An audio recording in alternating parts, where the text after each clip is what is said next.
Yeah, we're continuing on with this series, The Responsibility of Immigrants in Their New Country, a Catholic Perspective.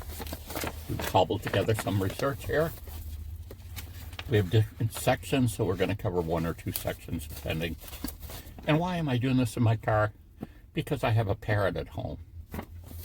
My daughter has a parrot, and sometimes he just decides he wants to be the center of attention.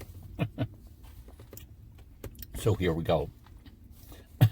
The Catholic Church, through its social teaching, provides balanced guidance on the questions of immigration. While the Catechism of the Catholic Church affirms the right of nations to regulate immigration and the duty to welcome strangers, it also emphasizes the reciprocal responsibilities that immigrants bear towards their new homeland. These responsibilities reflect the Church's understanding of the common good, social solidarity, and the mutual obligations that bind communities together. This article explores the duties and responsibilities of immigrants as outlined in the Catholic teaching, particularly as expressed in paragraph 2241 of the Catechism, which states that immigrants are obliged to respect with gratitude the material and spiritual heritage of the country that receives them, to obey its laws and assist in carrying civic burdens. So, section 1. Respect for the heritage of the host country. The first responsibility identified in the Catechism is that immigrants must respect with gratitude the material and spiritual heritage of the country that receives them. This responsibility encompasses several dimensions of integration and appreciation. Maternal heritage. The maternal heritage includes the physical infrastructure, economic system, institutions, and resources that the host country has developed over generations. Immigrants benefit from roads, schools, hospitals, public services, and economic opportunities that were built through the labor and sacrifice of previous generations. Recognizing this reality calls for an attitude of gratitude rather than entitlement. Spiritual heritage. Perhaps even more important, immigrants are called to respect the spiritual, cultural, and moral heritage of their new homeland. This includes the religious traditions, philosophies, philosophical foundations, cultural practice, historic memories, and value systems that have shaped the nation's identity. In a predominantly Christian nation, this might include respect for the Christian roots of the culture, even if the immigrant practices a different faith. This respect does not require immigrants to abandon their own culture or religious beliefs. Rather, it calls for recognition that they are entering a community with its own established identity and traditions. The Church teaches that authentic integration preserves the richness of diverse cultures while fostering an appreciation for the host society. Gratitude as a virtue. The specific mention of gratitude in the Catechism is significant.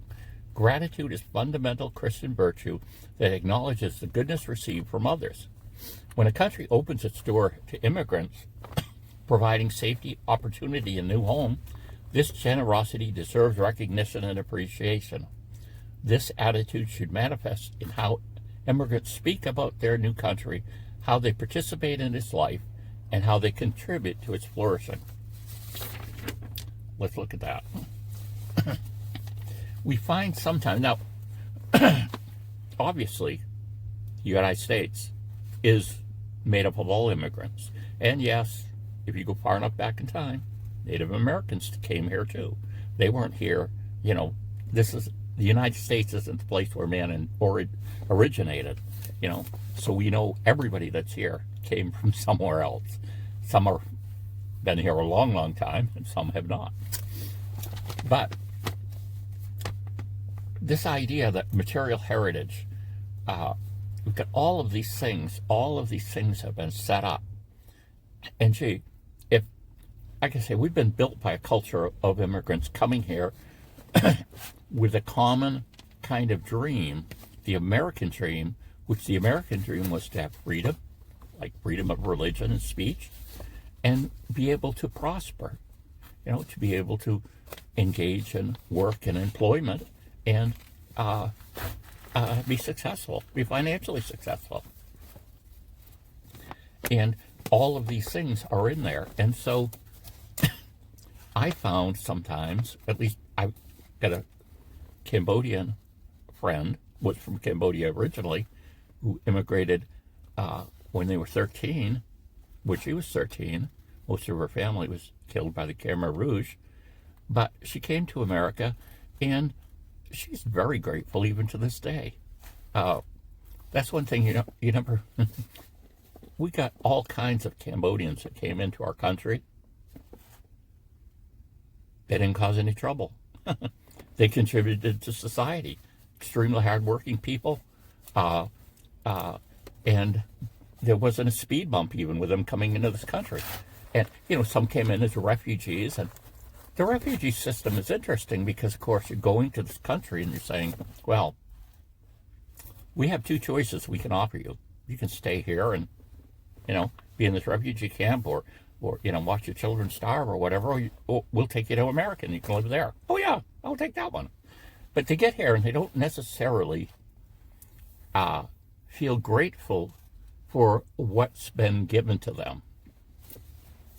Because face it, there are more poor people in the world than the U.S. could hold and sustain. It just couldn't. It wouldn't work. If just everybody came here, then everybody would want to go somewhere else. Then we have the spiritual heritage. This is the thing where you have religious systems, a Judeo-Christian culture, and you would have to respect that. There wouldn't be this idea that, oh, you're offending me the way you're living your religion. It's like, oh no, I'm glad I can still practice my religion, even though I'm not Jewish or Christian. I can come to this country and I can practice my religion. I'm grateful. Sometimes you don't see that.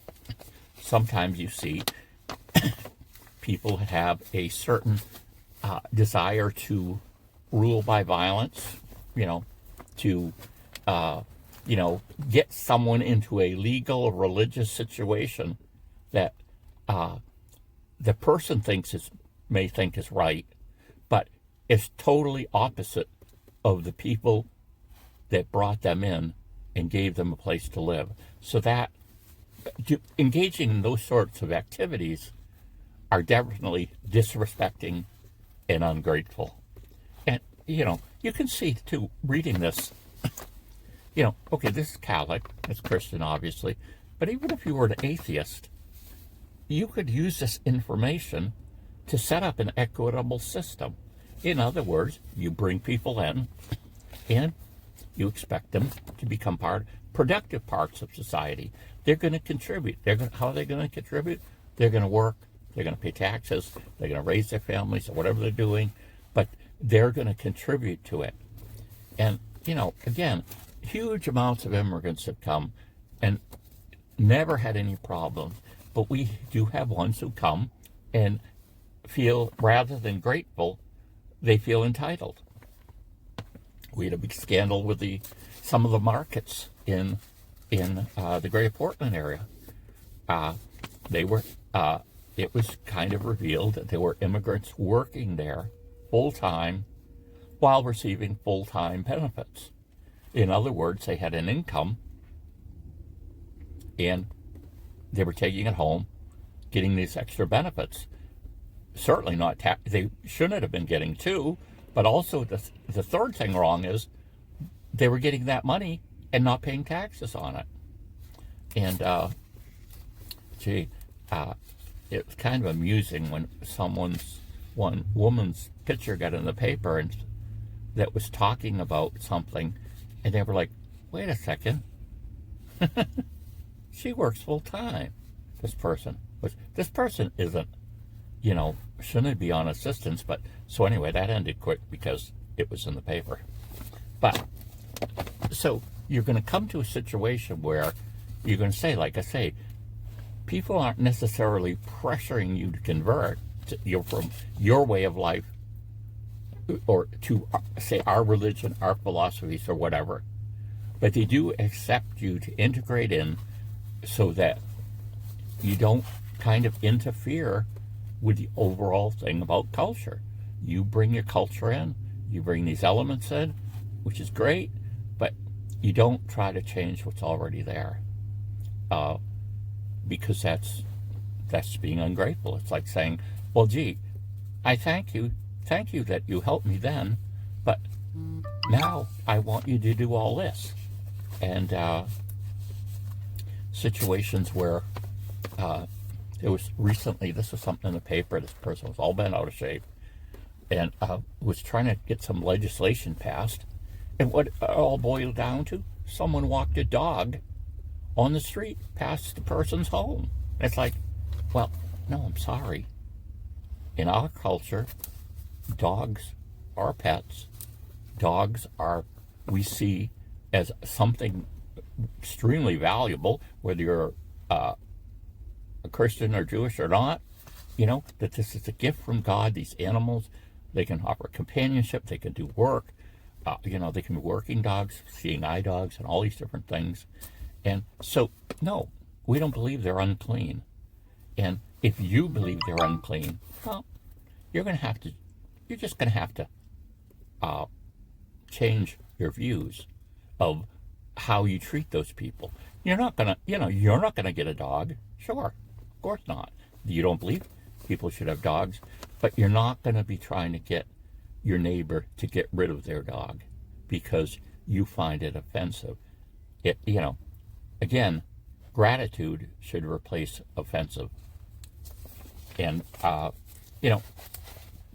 in this whole system, I'm seeing what's going wrong with immigration.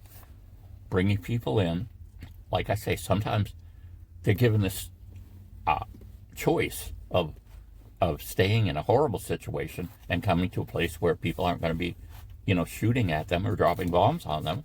And of course they come here, but they still have to have this gratitude and respect for the culture. So there's number one. And the second thing we're going to talk about is going to be obedience to the law of the land, and also probably assisting in carrying the civic burden. We'll see.